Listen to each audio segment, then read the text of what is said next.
I टीमध्ये एक थोडं ग्लोरिफाईंग पॅकेज असतं राईट. म्हणजे आपल्याला असं वाटतं की ते टेम्पटिंग असतं की आपल्याला वाटतं अरे 10 लाख 15 लाख असं, म्हणजे नाही काय मोठे मोठे फिगर्स असतात. तर या फिगर कशा आता आपल्याला आता समजून घ्या तुम्ही US शिफ्टमध्ये काम करताय तर बऱ्याच वेळा असं होणार की तुम्ही दुपारी 1-2 वाजता कनेक्ट करून तुम्ही रात्री 11-12 पर्यंत वगैरे करणार. करेक्ट. राईट. तर या सगळ्या गोष्टी ज्या आहेत ते तुम्हाला स्टार्टिंगला कोणीच सांगणार नाही. राईट. या सगळ्या गोष्टी पिक्चरमध्ये येतील कधी, जेव्हा तुम्ही कंपनी जॉईन करणार, तुमचा प्रोजेक्ट तुम्हाला मिळणार. आता असं होऊ शकतं की तुम्ही 2 मित्रांनी एक सेम कंपनी जॉईन केली, त्याला दुसरा प्रोजेक्ट भेटला, तुम्हाला एक वेगळा प्रोजेक्ट मिळाला आहे. तो म्हणेल की अरे माझं तर खूप भारी आहे, मी 8 तासापैकी 4 तास काम करतो आणि मी 4 तास काही टेबल टेनिस खेळतो किंवा हे करतो. Correct. That same thing cannot be applied to you. तेव्हा लॉंग आवर्स हे पिक्चरमध्ये येतात तेव्हा आपल्या हेल्थवरती काय काय इम्पॅक्ट होतो त्याचा? लाईफस्टाईलसाठी असा एक वर्ड आहे, सिडेंटरी लाईफस्टाईल म्हणतात त्याला. म्हणजे काय, एका जागी बसून राहणं, हालचाल कमी होणं. करेक्ट. तर अल्टिमेटली या सगळ्या गोष्टींचा इम्पॅक्ट तुमच्या हेल्थवर होणार.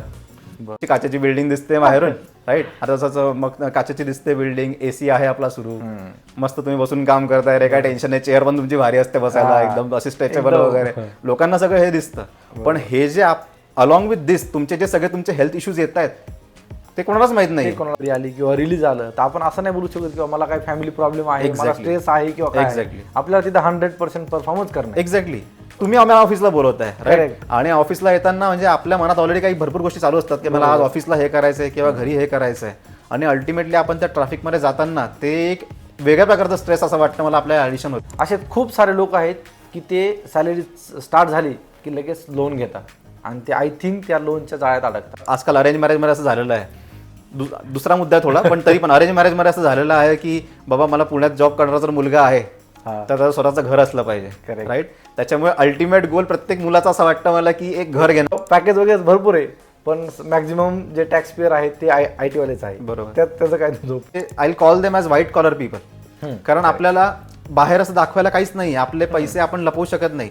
जो पण पगार तुम्हाला हातामध्ये येतोय तो सगळं तुमचा टॅक्स ब्रॅकेटनुसार तुमचा टॅक्स कापल्यानंतरच येतोय. करेक्ट. राईट. तर माझं असं होतं की माझे वर्षाचे 4 महिने असं होतं की मी गव्हर्नमेंटसाठीच काम करतोय. बरोबर. हे नॉर्मल कॅल्क्युलेशन आहे. म्हणजे तुम्ही हार्डवर्क आपणच करतो, लॉंग वर्किंग आवर्स आपणच करतो, ट्रॅफिक मध्ये आपणच फसतो, साऱ्या गोष्टी, आणि आपण टॅक्स पेअर पण जास्त करतो आणि आपल्याला काय भेटणार आहे तेच, म्हणजे रिटर्न मध्ये काहीच नाही. राईट. आता फॉर एक्झाम्पल माझ्या वाईफची मीटिंग सुरू आहे किंवा काही मग एक इम्पॉर्टंट काम आहे तर तेव्हा पण मुलांचं कसं की नाही मला आईस पाहिजे. सो ते सगळं मॅनेज करणं म्हणजे I think hats off to them की ते करतायत, जे आपण नाही करू शकत. मे बी आपल्याला तेवढी स्ट्रेंथ पण नसेल. कोणी फिजिकल कष्ट जेव्हा करतंय तेव्हा ते दिसतं लोकांना की अरे फिजिकली थकतोय वगैरे. मेंटल स्ट्रेस कोणाला दिसत नाही. बरोबर. आपण सगळे IT वाल्यांच्या पॅकेजवरती बोलतो, आपण सगळे IT वाल्यांच्या लाईफस्टाईल विषयी बोलतो आपण. म्हणजे आता सध्या असं झालंय ना, IT मध्ये म्हणजे हायपच झाली खूप, आणि हर एक जणांच्या घरी IT वाला एक कोणतरी असतोच. फ्रेंड्स आहेत, आपली बहीण आहे, भाऊ आहे, किंवा म्हणजे कुणी असो आपल्या रिलेटिव्ह मध्ये कोणतरी IT मध्ये आहे. आणि एक जण असल्यामुळे त्याची हाईप खूप आहे किंवा त्याची चर्चा, त्याची लाईफस्टाईल कशी आहे, त्याचं पॅकेज किती आहे, तो करतो काय, त्याची काय लाईफस्टाईल आहे, आणि त्याच्या मागचं कटू सत्य कोणालाच माहीत नाही आहे. आणि ॲक्च्युअलमध्ये कुणी बोलत पण नाही, कुणी सांगत पण नाही, आपण पॅकेज पण कोणासोबत डिस्कस करत नाही. तर ह्या सगळ्या गोष्टींना एक आपण म्हणतो ना डार्क रियालिटी किंवा कडू सत्य, यावरती असं कोणी बोलायला तयारच नाही. आणि या टॉपिकवरती बोलण्यासाठी मी अभिषेकना इन्व्हाइट केलं, आणि त्यांनी ऑलमोस्ट IT इंडस्ट्रीमध्ये मोर दॅन 11 इयर्सचा एक्सपिरियन्स आहे त्यांना. म्हणजे ऑलमोस्ट म्हणजे फ्रेशरपासून ते आता टीम लीडपर्यंत त्यांचा जो काही प्रवास आहे तो पण आपण डिस्कस करूयात. आणि एक रियालिटी काय बाबा कटू सत्य, त्यावरती पण आपण जास्तीत जास्त फोकस करायचा प्रयत्न करूयात. सो व्हिडिओ लास्टपर्यंत बघा, आणि हा चॅनलवरती नवीन असाल तर चॅनलला सबस्क्राईब करायला विसरू नका. सो वेलकम टू IT वाला देव. थँक्यू. थँक्यू. आणि शॉर्ट इंट्रोडक्शन. सर्वप्रथम थँक्यू IT वाला देव याच्यासाठी की मला तुम्ही पॉडकास्टसाठी बोलवलं. थँक्यू. तर माझ्याबद्दल सांगायचं तर काय, मी अभिषेक पाटील. मी IT मध्ये आता जसं यांनी सांगितलं की 11 वर्ष एक्सपिरियन्स मला झालेला आहे आतापर्यंत. आता म्हणजे तेच की मी माझी प्रोफाईल ॲक्च्युली जावा आणि स्प्रिंग डेव्हलपरमध्ये आहे. सध्या माझं डोमेन तुम्ही म्हणाल तर मी ई-कॉमर्समध्ये काम करतो, ई-कॉमर्स डोमेन. तर तुम्ही जसं फ्लिपकार्ट, ॲमेझॉन अशा साईट बघतात, राईट. तर तशा आम्ही वेगवेगळ्या क्लायंटसाठी बनवतो. त्याच्यासाठी आम्ही एक SAPचा टूल आहे, SAP कॉमर्स म्हणून, तर त्याच्यावर आम्ही काम करतो. आणि तेच म्हणजे मल्टिपल क्लायंट्ससोबत काम केलेलं आहे की म्हणजे सिंगापूर, ऑस्ट्रेलिया, US अशा वेगवेगळ्या साईट कंट्रीजमधल्या क्लायंट्स आहेत, त्याच्यासोबत आम्ही काम केलेलं आहे. ग्रेट. तर it has been a wonderful journey सोबत. ओके.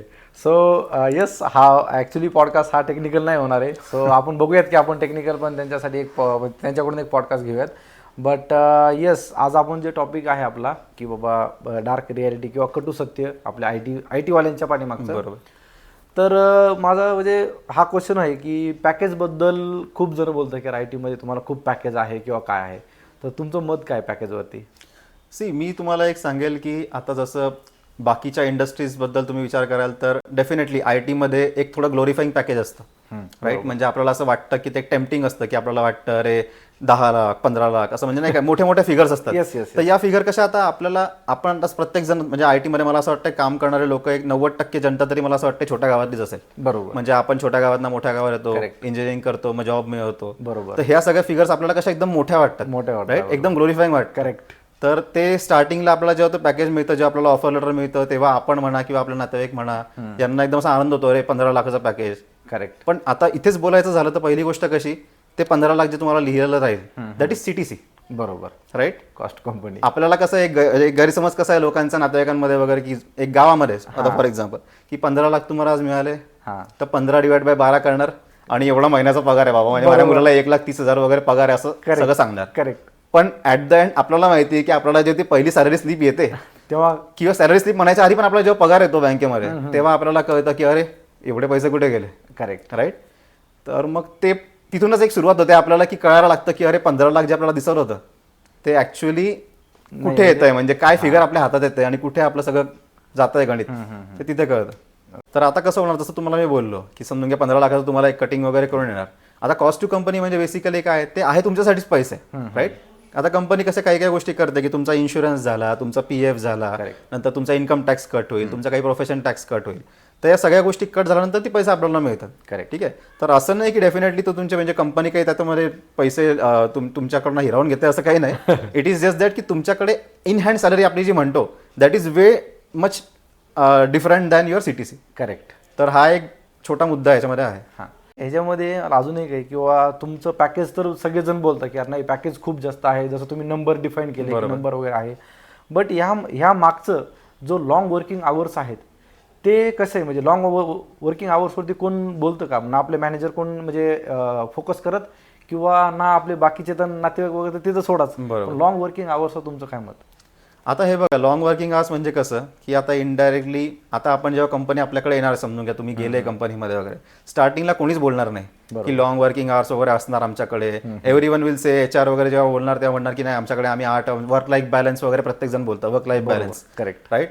तर ते मुळात आता कसं आहे शेवटी डिपेंड करतं, एक पर्सन टू पर्सन म्हणाल किंवा प्रोजेक्ट टू प्रोजेक्ट ते तुमचं डिफर करत राहील. असं नाही म्हणणार मी की तुम्हाला एखादा तुम्ही कंपनी जॉईन केली आहे तर मग असं होणार की तुम्हाला from day 1 you have to work for 10 hours or 12 hours और पूर्ण 24 तास तुम्हाला काम करायचं आहे. ते अगेन तुमच्या कसं आता होणार की लकीली समजून तुमचा प्रोजेक्ट आता असा आहे की जिथे थोडंसं नाही म्हटलं तरी क्लायंटचं प्रेशर जास्ती आहे. बरोबर. तर तिथं तुम्हाला तुमचं वर्किंग आज तुम्हाला एक्सटेंड करावं लागणार. राईट. अगेन आता समजून घ्या तुम्ही US शिफ्टमध्ये काम करताय तर बऱ्याच वेळा असं होणार की तुम्ही दुपारी 1-2 वाजता कनेक्ट करून तुम्ही रात्री 11-12 पर्यंत वगैरे करणार. करेक्ट. राईट. तर या सगळ्या गोष्टी ज्या आहेत ते तुम्हाला स्टार्टिंगला कोणीच सांगणार नाही. राईट. या सगळ्या गोष्टी पिक्चरमध्ये येतील कधी, जेव्हा तुम्ही कंपनी जॉईन करणार, तुमचा प्रोजेक्ट तुम्हाला मिळणार, त्याच्यानंतर हळूहळू करून जेव्हा तुम्ही त्या प्रोजेक्टमध्ये रुजाल तेव्हा तुम्हाला या सगळ्या गोष्टी माहीत पडत जातील. Correct. Right. So long working hours yes आहे, असं नाही असं नाही आहे, पण इट इज जस्ट की ते प्रोजेक्ट टू प्रोजेक्ट डिपेंड करणार. आता असं होऊ शकतं की तुम्ही 2 मित्रांनी एक सेम कंपनी जॉईन केली, त्याला दुसरा प्रोजेक्ट भेटला, तुम्हाला एक वेगळा प्रोजेक्ट मिळाला आहे. तो म्हणेल की अरे माझं तर खूप भारी आहे, मी 8 तासापैकी 4 तास काम करतो आणि मी 4 तास काही टेबल टेनिस खेळतो किंवा हे करतो. Correct. That same thing cannot be applied to you. Right. कारण तुमच्या प्रोजेक्टमध्ये तुमचा क्लायंट मे बी डिफरंट दुसरा आहे किंवा तुमचा प्रोजेक्टचं बजेट काही एकदम कॉस्ट कटिंग चाललं आहे. तर या सगळ्या सिनारिओज डिफर करतात आणि इथे मग लॉंग वर्किंग आज तुमच्या पिक्चरमध्ये येणार. करेक्ट. असं आहे. आणि जेव्हा लॉंग आवर्स हे पिक्चरमध्ये येतात तेव्हा आपल्या हेल्थवरती काय काय इम्पॅक्ट होतो त्याचा? आता ते तर आहे. राईट. आता पहिली गोष्ट म्हणजे आता आपला जॉब आहे ITचा, आपण लॅपटॉप किंवा PC, आता तरी म्हणजे लॅपटॉप कल्चर आलंय. म्हणजे असं वाटतं मला की कोविड नंतर तर मला वाटतं प्रत्येकाकडेच लॅपटॉप आता आलेला आहे. मी जेव्हा स्टार्टिंग केली माझ्या स्टार्टिंगला कोविडच्या आधी आमच्याकडे सगळे डेस्कटॉपच होते, आम्ही डेस्कटॉपवरच काम करायचो. करेक्ट. तर मग आता लॅपटॉप आल्यानंतर काय झालंय की you can work from anywhere but you have to sit, तुम्ही बसूनच काम करणार. राईट. हा सगळ्यात मोठा आपल्या बॉडीसाठी हार्मफुल गोष्ट आहे असं मला वाटतं. आणि बसताना आपलं असं नसतं की आता जसं डॉक्टर लोक सांगतात की तुम्ही अर्धा तासातनं उठा, 2 तासातनं उठा, ते तर मला नाही वाटत कोणी फॉलो करत असेल. राईट. आपली मीटिंग वगैरे सुरू असेल किंवा काही असेल किंवा कामात एखादा तुम्हाला असं वाटतं की तुम्ही अडकलंय कुठे, तर तुम्ही ते लॉंग तिथे बसूनच राहणार. राईट. 3 तास असो 4 तास असो तुम्हाला तुमच्या घड्याळाकडे काही लक्ष राहणार नाही, काय राहणार, काही नाही, तुम्ही बसूनच राहणार. Correct. तर आपल्या लाईफस्टाईलसाठी असा एक वर्ड आहे, सिडेंटरी लाईफस्टाईल म्हणतात त्याला. म्हणजे काय, एका जागी बसून राहणं, हालचाल कमी होणं. करेक्ट. तर अल्टिमेटली या सगळ्या गोष्टींचा इम्पॅक्ट तुमच्या हेल्थवर होणार. बरोबर. सगळ्यात पहिले तुमचं काय होणार, बॅक पेनचा त्रास सुरू आहे काही लोकांना, काही लोकांना बसून बसून कमरेचा त्रास सुरू होणार, मग काही लोकांना परत डायजेस्टिव्ह प्रॉब्लेम, कारण तुमच्या शरीराची हालचालच नाहीये, करेक्ट. आपला वॉटर इनटेक कमी होऊन जातो. तर या सगळ्या गोष्टी अल्टिमेटली डाऊन म्हणजे काय, तुमची हेल्थच खराब होणार, राईट. करेक्ट. तर म्हणजे आपण फक्त एक बघतो की फ्रंट व्ह्यू, हा बॅक एक्झॅक्टली काय आहे? एक्झॅक्टली. तर आता हीच म्हणजे ही गोष्ट आहे. आता कसं होतं, एक सिंपल सांगायचं झालं तर आपल्या नातेवाईक लोकांना वगैरे असं वाटतं की अरे वा किती छान, म्हणजे आयटी मध्ये जॉब आहे, बसून काम करताय, एसी मध्ये काम करताय, म्हणजे असं मी बऱ्याच लोकांचं ऐकलंय. right? कारण गावाकडे वगैरे कसं मोस्टली आता आपले लोक काम करणारे कसे की मोस्टली कोणीतरी एखाद्या इंडस्ट्रीमध्ये किंवा मिलमध्ये वगैरे असे काम करणारे लोक असतात. त्यांना कसं स्टँडिंग आहे किंवा ते आपलं कष्टाचं थोडंसं आहे किंवा घाम निघतोय, आपल्या उन्हात काम करतोय, तसं आहे. आयटी वाला जॉब कसा होतो की अरे मस्त तुमची काचेची बिल्डिंग दिसते बाहेरून, राईट. आता तसंच मग काचेची दिसते बिल्डिंग, एसी आहे आपला सुरू, मस्त तुम्ही बसून काम करताय रे, काय टेन्शन नाही, चेअर पण तुमची भारी असते बसायला, एकदम असे स्ट्रेचेबल वगैरे, लोकांना सगळं हे दिसतं. पण हे जे अलॉंग विथ दिस तुमचे जे सगळे तुमचे हेल्थ इश्यूज येत आहेत ते कोणालाच माहित नाही, ते तुम्हाला स्वतःच फक्त फेस करायचे आणि तुम्हाला स्वतःच तुम्ही त्याचे हे म्हणजे काय साक्षीदार. लॉंग वर्किंग आवर्स वरती बोललो आणि बाकीच्या पण गोष्टी डिस्कस केल्या. बरं, ह्या गोष्टीचा IT मध्ये स्ट्रेस असतो का? कारण लॉंग वर्किंग आवर्स आले म्हणजे कामाचा प्रेशर आला म्हणजे आपल्या ह्याच्यावरती स्ट्रेस. तर स्ट्रेसवरती काय तुमचं ओपिनियन? स्ट्रेस तर नक्की येतो, म्हणजे त्याला काहीच हे नाही, म्हणजे त्याला काही सेकंड ओपिनियन नाहीच. म्हणजे आय डोंट थिंक सो कोणी पण IT मध्ये काम करणारा मुलगा किंवा व्यक्ती असं म्हणेल की मला स्ट्रेस नाही कामाचा. हा, असतील काही लोक मे बी, पण I don't think so 90% of लोक असे म्हणतील तुम्हाला की स्ट्रेस आहे. बरोबर, राईट. आता स्ट्रेस हा मल्टिपल टाईप्सचा असू शकतो, राईट. म्हणजे आता काही लोकांना असं आहे की बाबा मला एक प्रोजेक्टचं काम खूपच जास्ती ओव्हर वर्क आहे मला, आणि मी त्या माझ्या 8 तासामध्ये कंप्लीट करू शकत नाही आणि मला एक्सटेंड जसं लॉंग वर्किंग आज करावं लागतंय, त्याचा एक स्ट्रेस झाला, राईट. सेकंड मे बी असं असू शकतं की आपल्या घरी काहीतरी वेगळं इंटरनल मॅटर सुरू आहे, राईट. फॅमिलीचं जे काम तुमचं काय आहे आणि दॅट इज इम्पॅक्टिंग युअर वर्क. तुम्हाला काम थोडंसंच आहे, बरोबर, पण तुमच्या फॅमिलीच्या स्ट्रेसमुळे जे पण काय आहे ते तुम्ही तुमचं काम परफॉर्म करू शकत नाही, हे झालं. त्याच्यानंतर तुमचा स्ट्रेसचा अजून एक हे झाला की बाबा म्हणजे आपल्यासोबत आता आपण जेव्हा IT मध्ये काम करतो एक पूर्ण टीम असते, बरोबर, राईट. तर टीममध्ये मग तेच आहे की तुमच्यापेक्षा कमी काम करणारा किंवा तुमच्यापेक्षा may be less capable person, right, तो व्यक्ती असा त्याला जास्त पॅकेज मिळते आणि तुम्हाला कमी इन्क्रीमेंट मिळते वगैरे असं काहीतरी, राईट. तर अशा सगळ्या गोष्टींचे स्ट्रेस आपल्याला येऊ शकतात, बरोबर, राईट. म्हणजे हे एकदम नॉर्मल आहे, म्हणजे नॉर्मल ह्युमन बिंग, याला असं काही हे वेगळी गोष्ट नाही आहे, करेक्ट. तर म्हणजे तेच स्ट्रेस तर तुम्हाला येणार, म्हणजे it will come. It can be from your work और it can be from your other things, जे पण तुमच्या पर्सनल वगैरे गोष्टी चालू आहेत त्यातनं मग तुम्हाला स्ट्रेस येऊच शकतं. आणि आपल्याकडे समजा असं आपल्याला काही डिलिव्हरी आली किंवा रिलीज आलं तर आपण असं नाही बोलू शकत किंवा मला काही फॅमिली प्रॉब्लेम आहे, मला स्ट्रेस आहे किंवा काय, एक्झॅक्टली आपल्याला तिथं 100% परफॉर्मन्स करणं, एक्झॅक्टली, आपल्याला 100% परफॉर्मन्स करणं. कारण कसं होणार बघा, हे पहा, आपण IT मध्ये काम करतोय, असं नसतं की तुमचे 12 महिने असताना आपल्या पूर्ण 12च्या 12 महिने आपला रिलीज राहील, असं नसतं, राईट. 12 महिन्यापैकी कमीत कमी समजून घ्या तुमचे 3 किंवा 4 रिलीज असतील एक वर्षातनं. तर that is your I think primary goal, की आपल्याला जर कोणी काम दिलेलं आहे काही, that is your output, that म्हणजे तुम्ही ते डिलिव्हर करताय आणि ते कुठेतरी कोणतरी एंड युजर यूज करताय, ते तुमची डिलिव्हरी झाली, तर तेव्हा तुम्हाला एफर्ट देणं तर भाग आहे, करेक्ट. म्हणजे तेव्हा आपण असं नाही म्हणू शकत की अरे मी तर मला 8 तास काम करायचं किंवा 6 तास काम करायचं आणि मग मी नाही करू शकत, ते तर आपलं परम कर्तव्य झालं असं मला वाटतं. येस, बरंचसं म्हणजे आपण आता खूपच म्हणजे एकदम पॅकेज आणि ह्याच्या डीपली गेलो आपण स्ट्रेसच्या वगैरे. मी त्यातून थोडंसं बाहेर येतो आणि आता बरेचसे ऑफिसेस हे हायब्रिड झाले आहेत. बऱ्याचशा ऑफिसेसनी सांगितलं की तुम्हाला वर्क फ्रॉम ऑफिस करावं लागेल वगैरे काय. तर आणि तुम्ही तर म्हणजे दोघं पण कपल जे आहेत ते वर्किंग आहोत आणि अशा ह्याच्यामध्ये तुम्हाला ऑफिसला जायचं आहे, ट्रॅफिक आहे, बरोबर, काम पण करायचं आहे आणि वापस आल्यानंतर फॅमिली आहे, तर ह्या गोष्टी कशा हँडल होतात? आता इट अगेन लाईक म्हणजे जसं आपण म्हणतो की आपल्याला टाइम मॅनेज करावं लागेल, घरी सगळं मॅनेजमेंट करावं लागेल, तर ते सगळं करावं लागतं, करेक्ट. म्हणजे फॉर एक्झाम्पल आता जसं माझ्या केसमध्ये की माझी वाईफ वर्किंग आहे, मी वर्किंग आहे आणि आमची लहान बेबी आहे, तर आम्ही असं नाही म्हणू शकत की अरे आपण दोघंही एकाच दिवशी ऑफिसला जाऊ किंवा हे, तसं नाही शक्य, बरोबर. कोणत्या तरी एका पॅरेंटला घरी असणं गरजेचं आहे, करेक्ट. तर मग तेच थोडंसं मॅनेजमेंट करावं लागते नक्कीच, की म्हणजे 2 दिवस ती जाईल किंवा 2 दिवस मी जाईल, असं काहीतरी करून मग ते मॅनेज करावं लागतं. प्लस आता याच्यावर मग कसं होतं की नाही म्हटलं तरी थोडा स्ट्रेस तो आपल्या जसं मी आधी तुम्हाला म्हटलं स्ट्रेसच्या पॉईंटमध्ये की फॅमिलीकडनं पण थोडा स्ट्रेस आपल्याला नाही म्हटलं तरी येतो. तर मग कसं होतं बऱ्याच वेळा असं होतं की आपली मीटिंग सुरू असते आणि मग घरी काहीतरी आपला गोंधळ असतो मुलांचा, आता मुलं आहे शेवटी लहान मुलं आहे, त्यांचा थोडा बहुत गोंधळ सुरू असतो, तेव्हा आपण त्या मीटिंगमध्ये मे बी आपल्या 100% देऊ शकत नाही किंवा क्लायंट जे बोलतो ते पण आपण नाही करू शकत. तर मग त्या केसमध्ये कसं हे ultimately it leads to stress. Correct. Right. म्हणजे एक वन ऑफ द सोर्स आहे तो स्ट्रेसचा असं मला वाटतं. पण मग शेवटी तेच आहे, म्हणजे आता त्याला आपण काही निग्लेक्ट करू शकत नाही. जे आहे you have to live with it, you have to overcome it. Correct. मग तेच आहे शेवटी. मग एक्स्ट्रा थोडंसं रात्री 1-2 तास एक्स्ट्रा बसून वगैरे आपलं ते काम संपवायचं, थोडंसं तसं मॅनेज करायचं. तर मग हे आय थिंक तसंच आहे. ते सारा सोल्युशन दुसरा याच्याशिवाय तरी काहीच नाही. करेक्ट. पुण्याच्या ट्रॅफिक बद्दल काय सांगणार? ऑफिसला जा खूप जास्ती वाढली आहे. म्हणजे मी तुम्हाला सांगतो, मी आलो होतो पुण्यामध्ये कमीत कमी 2009 मध्ये. ठीक आहे. तेव्हाचं पुणे आणि आताचं पुणे इट्स कम्प्लिटली चेंज. म्हणजे ट्रॅफिक बापरे. म्हणजे आता तर मला असं वाटतं इथून आपल्याला हिंजेवाडी फेज 1ला जायला सुद्धा अर्धा तास लागेल. तो टास्क झाला एक ऑफिसला झालेला आहे. म्हणजे yes, one of the task झालाय तो. मला तरी असं वाटतं की आपल्या ऑफिसच्या टाइमशीट मध्ये एक असला पाहिजे सेक्शन की मी 1 तास ट्रॅफिक मध्ये टाकल्यावरून. कारण आपल्याला तुम्ही आम्हाला ऑफिसला बोलवताय राईट. आणि ऑफिसला येताना म्हणजे आपल्या मनात ऑलरेडी काही भरपूर गोष्टी चालू असतात की मला आज ऑफिसला हे करायचंय किंवा घरी हे करायचंय. आणि अल्टिमेटली आपण त्या ट्रॅफिकमध्ये जाताना ते एक वेगळ्या प्रकारचं स्ट्रेस असं वाटतं मला आपल्या ॲडिशन होते. करेक्ट. करेक्ट. या सगळ्यामध्ये असे खूप जण म्हणजे ज्यांना पण आणि कसं ड्रीम असतं की यार IT मध्ये आपल्याला जॉब भेटलाय आणि तो जॉब भेटला का खूप साऱ्या जणांचा ड्रीम असं असतं की यार मला जॉब लागलाय, मला सॅलरी चालू झाले, आपण चला आता एक कार लोन घेऊयात, होम लोन घेऊयात. म्हणजे कार घेऊयात, होम घेऊयात आणि त्यासाठी आपल्याला लोन घ्यावं लागतं. बरोबर. असे खूप सारे लोक आहेत की ते सॅलरी स्टार्ट झाली की लगेच लोन घेतात आणि ते आय थिंक त्या लोनच्या जाळ्यात अडकतात.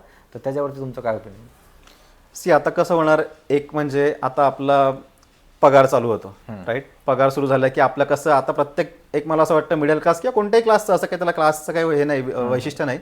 पण एक प्रत्येक मुलाचं स्वप्न असतं किंवा आता आपल्याकडे पैसे आले, आता आपण काहीतरी करायचं. म्हणजे एक नाही का साधं एक आयफोन पासून सुरुवात करा की प्रत्येकाला असतं की आपल्याला एक आयफोन घ्यायचा किंवा माझ्याकडे चांगली बाईक असली पाहिजे. बरोबर. किंवा कार असली पाहिजे. तर आय थिंक मला असं वाटतं या बेसिक गोष्टी झाल्या.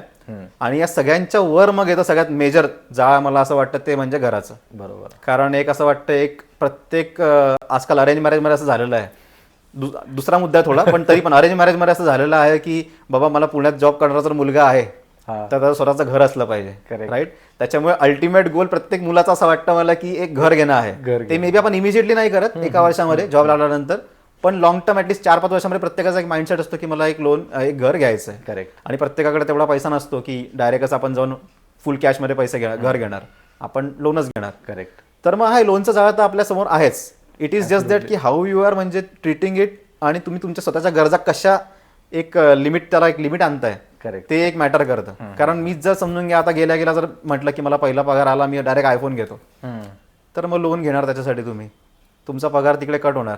बरोबर. तर अल्टिमेटली त्याचं तुमच्याकडे एक गोष्ट येते आणि तुम्ही लगेच जर त्याच्यामध्ये खर्च करणार आहे तर तुमचे पैसे गेले तिथे आणि स्ट्रेस तुमचा again it will add something to your stress. बरोबर. म्हणजे इकडे सॅलरी स्टार्ट झाली की नाही, आपण आपली लगेच म्हणजे आपण पैसा आपल्याकडे जो आलाय आपण त्याला लगेच वाटा म्हणजे नाही का मार्ग दाखवलाय की तू इकडे जा असं. आणि मग आपण अल्टिमेटली आजकाल भरपूर रील्स वगैरे असं बघतो की नाही का लोक म्हणतात की 1 तारखेला माझ्याकडे पैसे आले आणि लगेच ते 5 तारखेपर्यंत माझे पैसे संपले पण आणि म्हणजे 25 तारखेनंतर मी सॅलरीची वाट बघतोय. करेक्ट. तर इट इज ट्रूथ. म्हणजे I think we all have suffered that. आपण सगळ्यांनी ते बघितलेलं आहे. म्हणजे आहे सत्य आहे. येस. आता हा टॉपिक आलाच आहे लोनचा, तर लोनच्या बाबतीत मी तुम्हाला दुसरा क्वेश्चन करेल की टॅक्स बद्दल. कारण बघितलं असेल की यार IT वाले म्हणजे पॅकेज वगैरे भरपूर आहे पण मॅक्झिमम जे टॅक्स पेअर आहेत ते IT वालेच आहे. बरोबर. त्याचं काय तुझं ओपिनियन? सी आता मला असं वाटतं की म्हणजे आता आपला जो जॉब आहे राईट, आपलं कंपनी स्ट्रक्चर जसं आहे कॉर्पोरेट लाईफचं, इट इज आय थिंक मला असं वाटतं I call them as white collar people. कारण आपल्याला बाहेर असं दाखवायला काहीच नाही, आपले पैसे आपण लपवू शकत नाही. जो पण पगार तुम्हाला हातामध्ये येतोय तो सगळं तुमचा टॅक्स ब्रॅकेटनुसार तुमचा टॅक्स कापल्यानंतरच येतोय. करेक्ट. राईट. त्याला लूपहोल काहीच नाही. बरोबर. तर त्याच्यामुळे अल्टिमेटली तुमचा जो पैसा आलेला आहे तुमचा टॅक्स गेला तर आता अगेन तुमच्या टॅक्स ब्रॅकेटनुसार समजून घ्या. आता एक मी माझं एक्झाम्पल सांगतो की if I am coming under 30% tax bracket, तर माझं असं होतं की माझे वर्षाचे 4 महिने असं होतं की मी गव्हर्नमेंटसाठीच काम करतोय. बरोबर. हे नॉर्मल कॅल्क्युलेशन आहे. म्हणजे तुम्ही कोणतंही बघा. करेक्ट. असं तुमचं एक झालं की तुमचं 12 महिन्यापैकी 4 महिने तुम्ही 1/3 of time you are working for government. But again मग पॉईंट हा येतो की मग आपल्याला काय मिळतं त्यातनं, म्हणजे तेवढे काही बेनिफिट्स आपल्याला आहेत का. करेक्ट. राईट. मग आता इथे कसं होतं की आता आपले भरपूर मित्र असतात राईट. प्रत्येक जणच काही IT किंवा कॉर्पोरेट लाईफमध्ये जॉब करत नाही आपल्यासारखं. काही लोक बिझनेसेस वगैरे करतात. तर त्यांच्याशी बोलताना वगैरे असं जाणवतं की अरे म्हणजे किती सारे लूपहोल्स आहे या लोकांना टॅक्स वाचवायला. करेक्ट. म्हणजे फॉर एक्झाम्पल आता मे बी मला जर बिझनेस चालू करायचा आहे तर मी I can start that business on my आईच्या नावावर किंवा मी कोणत्या तरी नातेवाईकाच्या नावावर चालू करून देईल आणि मी मला स्वतःला ॲज अ एम्प्लॉय म्हणून दाखवून देईल त्याच्यामध्ये आणि मग काहीतरी असं करेल किंवा बिझनेसमध्ये मी लॉसेस दाखवून दिला तर अगेन म्हणजे त्यांना इतक्या साऱ्या पळवाटा आहेत Correct. टॅक्स वाचवायला, तसं आपल्याला काहीच नाही. काहीच नाही. बरोबर. राईट, म्हणजे काहीच नाही अक्षरशः. म्हणजे तुम्ही जेव्हा तुमचा इन्कम टॅक्स रिटर्न जेव्हा भराल तेव्हा पण तुम्ही विचार करा, अरे सगळं तर माझं भरलेलं आहे. एक नॉर्मल आपल्याला टॅक्स वाचवायला समजा ATC जे खूप वर्षांपासून चालत आलेलं आहे, Correct. राईट, त्याचं 2005 मध्ये 10 मध्ये पण सुद्धा 1.5 लाखच लिमिट होती, आज पण ती 1.5 लाखच 1.5 आहे. लाखाचं आहे. तुम्ही जर इन्फ्लेशन तरी त्यात ऍड केलं तरी पण ते 1.5 लाखाची कमीत कमी आज 60% इन्फ्लेशनच्या रेटनुसार पण ते कमीत कमी 10-12 लाख रुपये व्हायला पाहिजे होते. बरोबर. फिगर मे बी चुकली असेल माझी, हा, पण हा. तरी पण म्हणजे इन्फ्लेशन म्हणजे तुम्ही जर त्यात ऍड कराल करेक्ट. तर ते काहीतरी मोठी व्हॅल्यू होते. बरोबर. आणि त्यात ATC मध्ये एवढं काय काय आहे की तुम्ही विचार कराल की अरे मी सारी माझी FD पण केली, PF पण त्यातच PF पण तुमचा त्याच्यामध्येच असतो, राईट. तर मग तुम्हाला काही परवाटच नाहीये टॅक्स वाचवायला बेसिकली. तर त्याच्यामुळे I think this is also one of the reason की आपल्याला जे स्ट्रेसमध्ये आपलं थोडं बहुत तरी कॉन्ट्रीब्युशन याचा आहे. नक्कीच आहे. कारण आणि हर एक गोष्टी नाही आपण म्हणजे एकतर हार्डवर्क आपणच करतो, लॉंग वर्किंग आवर्स आपणच करतो, ट्रॅफिक मध्ये आपणच फसतो, एक्झॅक्टली हर एक गोष्टी. आणि आपण टॅक्स पेअर पण जास्त करतो आणि आपल्याला काय भेटणार आहे तेच म्हणजे रिटर्न मध्ये काहीच नाही. एक्झॅक्टली. म्हणजे मी असं म्हणत नाही की खूप साऱ्या गोष्टी भेटल्या पाहिजे, पण ऍटलीस्ट तुम्ही थोडंसं चांगलं इन्फ्रास्ट्रक्चर द्या की ऍटलीस्ट आमचं ऑफिसला जाणं येणं थोडंसं सुखकर हो, की म्हणजे आम्ही अर्धा तासाच्या ऐवजी मला 15 मिनिटं लागो, ट्रॅफिक कमी लागेल, एवढं जरी थोडं बेसिक गोष्टी जरी मिळाल्या ना तरी मला असं वाटतं की आपल्यासारखे लोक खुश राहतील. Correct. I don't think will complain more. Yes. हा, आता ह्या सगळ्याच्या व्यतिरिक्त मी येतो की आपल्या IT मध्ये ऑलमोस्ट मी म्हणेल की रेशो जो आहे तो 50-50% आहे, मेन आणि वुमेन, लेडीजचं पण. तर याच्यामध्ये लेडीजला तर कसं असतं IT मध्ये की यार त्यांना एकतर कोणाचं शिफ्टिंग आहे, माझं बिफोर मॅरेजचं बोलतो मी, मॅरेज नंतर त्यांचं बेबी, त्यांचं जे काही त्यांचं फॅमिलीचं असेल किंवा त्यांचं घर, काही जणांना घरी करायचंय, त्यानंतर ऑफिसला ट्रॅव्हल करायचंय आणि करायचंय. आणि आपल्या इकडे असं आहे की यार नाही यार अरे लेडीज IT मध्ये काय असं आहे. बरोबर. त्याच्यावरती तुमचं काय ओपिनियन? नाही, अगेन आय थिंक मला असं वाटतं की त्यांचं खूप मोठं कॉन्ट्रीब्युशन आहे या सगळ्या गोष्टीमध्ये. कारण आता मी माझ्या घरानुसार एक्झाम्पल सांगतो तुम्हाला की आता माझी बेबी 2.5-3 वर्षाची आहे, राईट, आणि माझी वाईफ पण वर्किंग आहे. तर या सगळ्या गोष्टीमध्ये कसं असतं, ते असं एक एज आहे मुलांचं, लहान मुलांचं, की त्यांना आई जास्ती लागते. बरोबर. राईट. तर मी हे ऑब्झर्व केलं, राईट. आता फॉर एक्झाम्पल माझ्या वाईफची मीटिंग सुरू आहे किंवा काही मग एक इम्पॉर्टंट काम आहे, तर तेव्हा पण मुलांचं कसं की नाही मला आईच पाहिजे. सो ते सगळं मॅनेज करणं म्हणजे I think hats off to them की ते करतायत, जे आपण नाही करू शकत, मे बी आपल्याला तेवढी स्ट्रेंथ पण नसेल, ते करतायत खरंच. म्हणजे मी बघितलं. आणि परत कसं की याच सगळ्या गोष्टीमध्ये त्यांचं परत तेच की बाबा घरातलं थोडं बहुत कामं, त्याच्यानंतर मग परत ट्रॅव्हलिंग टाइम, आपल्या मुलांना द्यायचा वेळ, आणि ऑन टॉप ऑफ दिस समजून घ्या जर एखाद वेळेस त्यांना असं झालं की त्यांना लॉंग वर्किंग आज करावं लागतंय, बरोबर, तर मग तर म्हणजे आय थिंक म्हणजे नाही का ते असं म्हणतो आपण की इकडे यार तिकडे विहीर, तसंच झालं. हां, करेक्ट. म्हणजे जसं आपण जे डिस्कस चालू आहे किंवा जे आपण टॉपिक डिस्कस करतोय त्यावरून तुम्हाला पण असं म्हणजे वाटलं असेल की यार खरंच यार IT मध्ये आपण जे हाईप ठेवली आहे की यार नाही IT मध्ये आहे म्हणजे तुला पॅकेज असेल, तुझी लाईफस्टाईल काय किंवा काय, तर एक कटू सत्य हे एक आहे. असे पण IT वाले आहे जे ह्या गोष्टीतून पण जात आहे, ह्या गोष्टी पण त्यांना ॲडजस्टमेंट आहेत, हे सगळ्या गोष्टी सहन करायच्यात. आणि स्ट्रेस असा आहे ना जे कोणाला सांगू शकत नाही आपण. म्हणजे आपण जर आपल्याला मॅनेजरला टास्क दिला कोणी, तर आपण मॅनेजरला पण सांगू शकत नाही मी स्ट्रेसमध्ये आहे, आणि आपल्या फॅमिलीमध्ये पण सांगू शकत नाही. कारण बाकीच्यांना काय वाटतं, अरे पॅकेज आहे, लाईफस्टाईल अशी आहे, तुझ्याकडे घर आहे, कार आहे, पण आपण जो स्ट्रेस आहे तो सांगू शकत नाही. तर हे जे टॉपिक आहेत, हा जो टॉपिक आपण जे घेतला, तर तो मी म्हणतो की आपण सगळ्यांनी डिस्कस केला पाहिजे. सगळ्यांनी थोडंसं बाहेर येऊन बोललं पाहिजे, सगळ्यांनी थोडंसं डिस्कस केला ना तर काय होईल, होणार काही नाही, पण जे आपलं स्ट्रेस लेवल आहे ना ते कमी होईल, शेअर केलं जाईल. आणि कारण कसं आहे, आता माझा एक्सपिरियन्स डिफरंट आहे, तुमचा एक्सपिरियन्स डिफरंट आहे, आपण डिस्कस केलं म्हणजे मला काहीतरी तुमच्या ह्यातून काहीतरी भेटणारच आहे मला यार. सो असं आहे, तुमचा बऱ्यापैकी सगळं कटू सांगितलंय, पण आता आपण एक लॉंग इयर्स पासून IT मध्ये करत आलो आणि आपल्याला फ्युचर पण करायचं आहे. बरोबर. तर एक तुमचं लास्ट काय ओपिनियन असेल किंवा आपल्याला करायचंच आहे पण आपण हे कसं ओव्हरकम करून केलं पाहिजे? हे पहा, जसं तुम्ही सांगितलं आय थिंक की तुम्ही डिस्कस करा, राईट. आता जसं आपण म्हटलं स्टार्टिंगला एकदम की आपल्या घरी किंवा आपल्या नातेवाईकांमध्ये वगैरे हे सगळं माहित नाहीये की हे कल्चर कसं असतं किंवा काय, तर तुम्ही बोला, तुम्ही त्यांना सांगा की फक्त म्हणजे जसं जेव्हा ते म्हणतात ना असं की तुम्हाला ऐकण्यात येईल की अरे तुम्हाला बसून जॉब आहे वगैरे, तुम्ही त्यांना सांगा समजावून की अरे असं नसतं. आता कसं होतं की एक सिंपल गोष्ट, एखाद्याचे म्हणजे कोणी फिजिकल कष्ट जेव्हा करतंय तेव्हा ते दिसतं लोकांना की अरे फिजिकली थकतोय वगैरे, मेंटल स्ट्रेस कोणाला दिसत नाही. बरोबर. तो तुम्ही जेव्हा बोलाल, तुम्ही तुमचं मन मोकळं कराल तेव्हाच लोकांना कळणार. करेक्ट. तर तुम्ही बोला, तुम्ही जेवढं जास्ती बोलाल त्याने तुमचा स्ट्रेस तर कमी होणार नाही, पण ऍटलीस्ट तुम्ही कसं आहे की तुम्ही शेअर करताय तर ती एक नाही लोकांनाही कळतं आणि ते पण तुम्हाला थोडा बहुत सपोर्ट तुम्हाला लोकांकडनं मिळेल, तर I think that will help you. Correct. त्याच्यानंतर सेकंड गोष्ट अशी की जे पण तुमचं ऑफिसचं म्हणा किंवा काही स्ट्रेस आहे, मला असं वाटतं की तुम्ही तुमचा काहीतरी एक छंद सोबत असतो ना तो बिल्ड करा.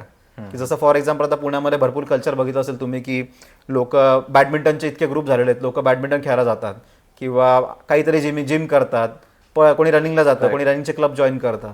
तर I think you should have some kind of hobby जे तुम्ही बिल्ड करताय, Correct. की तो ॲटलिस्ट 1 तास किंवा 2 तास तुमच्या दिवसातले जे आहेत कितीही काही हो तुम्ही ते करायचंच. जे तुमच्या स्ट्रेस म्हणजे तुमच्या वर्क लाईफ तुमचं जे आहे त्याच्या अलावा काहीतरी आपण एक चांगली गोष्ट करतोय ना, तर ती तुम्हाला नक्कीच हेल्प करेल. करेक्ट, असं मला वाटतं. ही गोष्ट मी खरंच म्हणजे केलं. कारण काय की वर्क बरोबर जर ह्या गोष्टी केल्या ना तर काय थोडं फिजिकल पण आपल्या बॉडी आणि मेंटल पण थोडं मेंटल आणि फिजिकल स्ट्रेस आपला थोडा दूर होईल. Yes, correct. या सगळ्या गोष्टी आपण आता डिस्कस केल्याच. ॲज अ फ्रेशरसाठी एखादा आपण क्वेश्चन घेऊयात. त्यांना IT मध्ये एंट्री करायची आहे आणि आपण असा टॉपिक छेडलाय की आपला जो एक्सपिरियन्स आहे तो पूर्ण शेअर केलाय. पण जे ॲज अ फ्रेशर्स आहेत त्यांच्यासाठी थोडंसं सांगता का तुम्ही काही? आता सर्वप्रथम तर मी हे सांगेल, तुम्ही हे सगळं जे ऐकलं असेल व्हिडिओ स्टार्टिंगला, तुम्ही प्लीज घाबरून जाऊ नका. ठीक आहे, म्हणजे आमचा काही असा मोटिव्ह नव्हता की बाबा तुम्हाला काही घाबरवायचं किंवा हे. इट इज जस्ट की या गोष्टीनं कोणी बोलत नाही. म्हणजे प्रत्येक जण चांगल्या चांगल्या गोष्टी सांगतो, तुम्हाला लाईम लाईट सांगेल, फोकस सांगेल, पण या गोष्टी कोणी बोलत नाही. तोच एक उद्देश होता. तर मी तुम्हाला हेच सांगेल की जेव्हा पण तुम्ही IT मध्ये येताय, ठीक आहे, तर stress will come with that. असं नाही की स्ट्रेस येणार नाही, पण तेच जसं आपण बोललो थोडं प्रॉपर प्लॅनिंग करा. तुमच्या कामामध्ये तुम्हाला जर वाटतंय की तुम्हाला जर आहे 10-12 तासाचं काम, तर तुम्ही थोडंसं एक त्याला चंकमध्ये डिवाइड करा की बाबा ठीक आहे, मला जर एखाद्या वीकमध्ये काम आहे तर थोडं बहुत आपण प्लॅनिंग करून थोडं वीकेंडला 2-2 तास वगैरे आपण ते कव्हर अप करतोय. तसं त्याने तुमचं काय होईल की त्याने तुमचे लॉंग वर्किंग आवर्स वगैरे कमी होऊन जातील, समजून घ्या. त्याच्यानंतर जसं आपण सेकंड गोष्ट बोललो की काहीतरी एक हॉबी आपल्याकडे ठेवा नक्कीच. असं नको की फक्त मी लॅपटॉप समोरच आहे. बरेच लोक काय करतात की ते एक म्हणजे नाही का बिंज वॉचिंग सारखं आपण एक सिरीजच बघतात. बरोबर. तर म्हणजे आय विल से की नॉट टू डू दॅट. कारण आपण पूर्ण वेळ आपल्या लॅपटॉपवर टाकतोय. तुम्ही परत सिटिंगवाला काही हॉबी अशी ठेवू नका. तुम्ही काहीतरी असं हेल्थसाठी तुमच्या फिजिकल आपल्या जिथे हे होईल ना, फिजिकल स्टॅमिना बिल्ड होईल किंवा आपली फिजिकल ऍक्टिव्हिटी होईल, असा काहीतरी छंद जोपासा. सायकलिंग करा, रनिंग करा, बॅडमिंटन खेळा, स्विमिंग करा, जिम करा. काहीतरी तुम्हाला जिथे एक अशी ग्रुप ऍक्टिव्हिटी करा. मी तर म्हणेन आता ग्रुप ऍक्टिव्हिटी करा. फार काही नसेल होत, तुमच्या मित्रांशी जाऊन बोला, सोबत जाऊन चहा प्या. अर्धा तास जरी तुमचा तो गेला ना, आय विल से की definitely it's a refreshment for your health and mind. तर तेच आहे. म्हणजे लॉंग टर्म आता असं नाही, आपण ITचा जॉब सुरू करतो म्हणजे असं नाही की बाबा 2 वर्ष केला, 5 वर्ष केला, 10 वर्ष केला, नाही, तसं नाही. It's a long running process, right. म्हणजे आता आज मला 11 वर्ष झाले म्हणजे असं नाही मी तुम्हाला हे सगळं सांगितलं म्हणजे मी पुढच्या वर्षी जॉब सोडतोय असं नाही. करेक्ट. मला पण ते आवडतात असं नाही मी नाही करत आहे. पण तेच आहे की आपल्याला लॉंग रनसाठी या सगळ्या गोष्टी करायच्या, तर you need to plan this things. Correct. तुम्हाला तुमचं फिजिकल, आपलं मेंटल, या सगळ्या हेल्थला सोबत घेऊन जायचंय. ते जर तुम्ही कराल तरच तुमचं घर आणि ऑफिस दोघंही सुखी राहतील.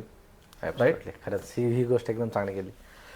येस, म्हणजे जर तुम्हाला असं जर असेल ना, म्हणजे दोन्ही पण गोष्टी, म्हणजे तुम्हाला जर समजा ह्या गोष्टी सगळ्या माहीत असतील ना, तर त्याला तुम्ही ओव्हरकम करण्यासाठी तुम्ही प्लॅनिंग करू शकता. बट ह्या गोष्टी तुम्हाला सडनली जर काही आल्या अचानक, तर तुम्ही असं काही करू शकणार नाही. सो त्यामुळेच हा टॉपिक घेतला होता. आणि येस, अभिषेकने पण एकदम प्रॉपर सगळे पॉईंट टू पॉईंट सगळे केले. आणि आय थिंक तुम्हाला ह्या पॉईंट्सवरती किंवा ह्या टॉपिकवरती जर काही क्वेश्चन असतील तर तुम्ही कमेंटमध्ये कमेंट करा. नक्कीच त्याचा रिप्लाय करायचा पण आम्ही प्रयत्न करू. आणि जे पॉईंट्स आहेत किंवा तुम्हाला असं नसेल होत की नाही ह्या गोष्टीमध्ये स्ट्रेस वाटतो किंवा लोनचं काय, टॅक्सचं काय किंवा काय, जर काही क्वेश्चन असतील तर नक्कीच कमेंट करा आणि ते नक्की आवडेल आम्हाला अँसर करायला. आणि जर तुम्हाला पॉडकास्ट आवडला असेल तर लाईक करा. आणि येस, IT वाला देवकडून एक अभिषेकला छोटासा गिफ्ट. थँक्यू अभिषेक. थँक्यू तुम्ही आम्हाला बोलवल्याबद्दल, आम्हाला बोलायची संधी दिली. थँक्यू. आणि येस, हा जर तुम्ही चॅनलवरती नवीन असाल तर चॅनलला सबस्क्राईब करायला विसरू नका. आणि येस, असेच टॉपिक घेऊन येत असतो. Yes, thank you. Thanks for watching. Thank you. Bye bye.